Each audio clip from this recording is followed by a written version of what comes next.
একজন মুফতি সাহেব কওমি মাদ্রাসার, তিনি আয়নাঘর থেকে বেরিয়ে এসে তার অভিজ্ঞতা বলছিলেন। বলতে বলতে কেঁদে ফেলেছিলেন যে আমাকে যখন আয়নাঘরে রাখা হয় আমি বুঝতেই পারিনি যে আজকের তারিখটা কত।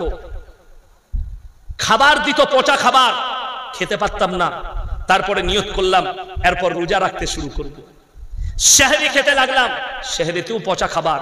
ভাতটাকে ধুয়ে ধুয়ে ধুয়ে ধুয়ে একটু সাদা করে সেটাকে নুন দিয়ে খেতাম, আর চোখ দিয়ে গড়গড় করে পানি পড়তো, আর রোজা রেখে দিন কাটাতাম। নামাজ পড়লে হাসিনার প্রশাসনরা গালি দিত পেছন থেকে। নামাজের সময় বলা হতো না, খালি সেহরি আর ইফতারির সময় বলা হতো।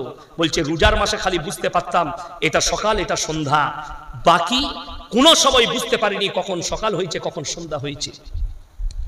ওই আয়না ঘর ভাঙা চলবে না। পৃথিবীর মানুষ যেন জানতে পারে কিয়ামত পর্যন্ত এইরকম একটা জালিম মেয়ে ছিল যে এরকম আলেম উলামা এবং সাধারণ মানুষকে এত অত্যাচার করেছে। আয়না ঘরে ফিরাউনের মতো যেন এরকম হয়ে থাকে। ফিরাউন যেমন একজন জালিম, কিয়ামত পর্যন্ত মানুষ মনে রাখবে।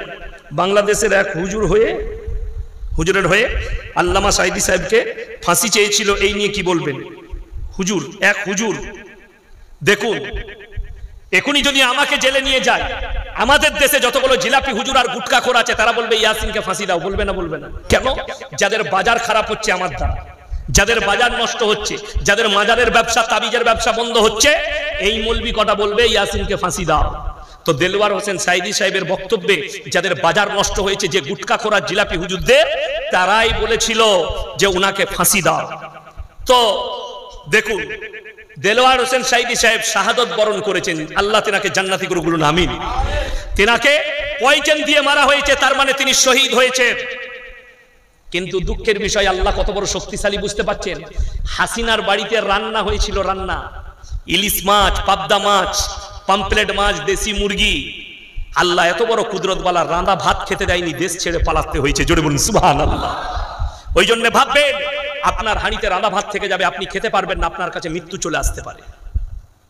ওই জন্য সব সময় আল্লাহকে স্মরণ করব। জোরে বলুন ইনশাআল্লাহ। হযরতে আবু বকর সিদ্দিক রাদিয়াল্লাহু তাআলা আনহু আল্লাহর রাসূলকে জিজ্ঞেস করলেন, ইয়া রাসূলুল্লাহ, পৃথিবীর সবথেকে জ্ঞানী ব্যক্তিকে? আপনার চোখ দিয়ে পানি আসবে। নবীজি কি উত্তর দিলে জানেন? হে আমার সাহাবীরা শোনো, পৃথিবীর মধ্যে সবথেকে জ্ঞানী ব্যক্তি সে যে প্রত্যেক দিন একবার নিজের মৃত্যুকে স্মরণ করে। আপনি রাত্রে শুতে যাবেন, এই জলসা শেষ করে শুবার আগে উজু করবেন আর কালমা পড়বেন। সকলে জোরে বলুন ইনশাআল্লাহ। বাড়ির মা বোন আপনারা উজু করে শুবেন, কালমা পড়ে শুবেন, আয়াতুল কুরসি পড়ে শুবেন।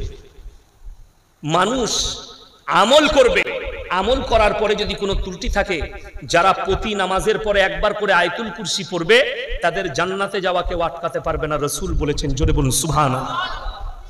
যে মানুষ কালমা পড়ে শুবে, কেন? আপনি শুয়ে ভাববেন এই ঘুমটাই আমার যেন শেষ ঘুম না হয়ে যায়, এই নিদ্রাই যেন আমার শেষ নিদ্রা না হয়ে যায়।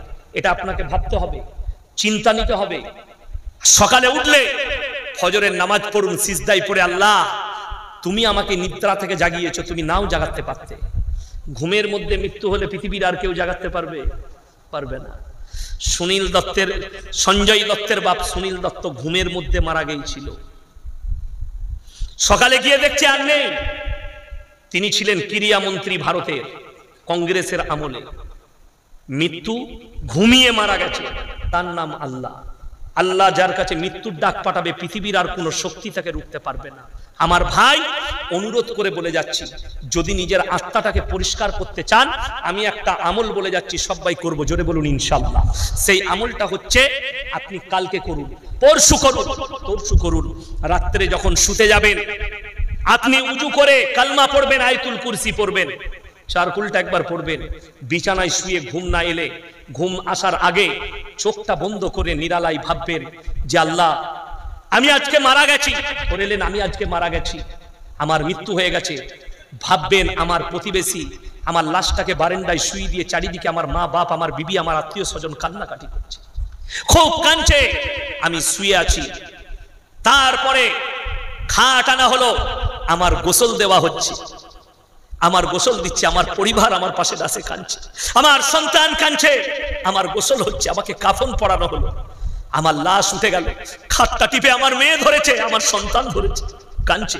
আমার লাশ চলে গেল জানাজার ময়দানে। জোহরের নামাজ পড়ে ইমাম দাঁড়িয়ে গেল, জানাজার নামাজ হয়ে গেল। জানাজার পরে বলছে তাড়াতাড়ি খাটটা তোল। কবরে নিয়ে যাওয়ার পরে সব মানুষ বলছে লাইন দিয়ে দাঁড়াও, আমি আগে মাটি দেবো, আমি আগে মাটি দেবো। আমাকে শোয়ানো হলো, বাঁশ চাপিয়ে দেওয়া হলো, আমাকে মাটি দিয়ে সবাই ছেড়ে চলে এলো। আল্লাহর ফেরেশতারা এসে আমার কাছে সওয়াল জবাব শুরু করেছে। আমি কিভাবে উত্তর দেব? চোখ দিয়ে পানি ফেলার, আপনার আত্মাটা পরিষ্কার হবে, আপনি জীবনে আর নামাজ কাজা করবেন, জীবনে আর পাপ করবেন। হে আমার যুবক আর যুবতী, যারা ভাবছেন আমরা পাপ করি, পৃথিবীর কেউ দেখতে পাই না, অন্তর থেকে বলে যাচ্ছি, পৃথিবীর কেউ দেখুক আর না দেখুক, আল্লাহ কোরআনে বললেন ইন্নাল্লাহা লা ইয়াখফা আলাইহি শাইউন ফিল আরদি ওয়ালা ফিস সামা। পৃথিবীর কেউ দেখুক আর না দেখুক, আমি আল্লাহ অবশ্যই দেখছি। আসমান আর জমিনে এমন কোনো জিনিস নেই যেটা আমার আল্লাহর কাছে গোপন আছে। আপনি হৃদয়ে কথা বলেন, আল্লাহ শুনতে পায়। যারা পাপ করছেন, আমাদের সমাজে অনেক ভালো লোক আছে, অনেকজন মনে মনে করে হুজুর আমি নামাজ পড়ি না, আমি কিন্তু রোজা রাখি না, এরকম লোক আছে না নাই?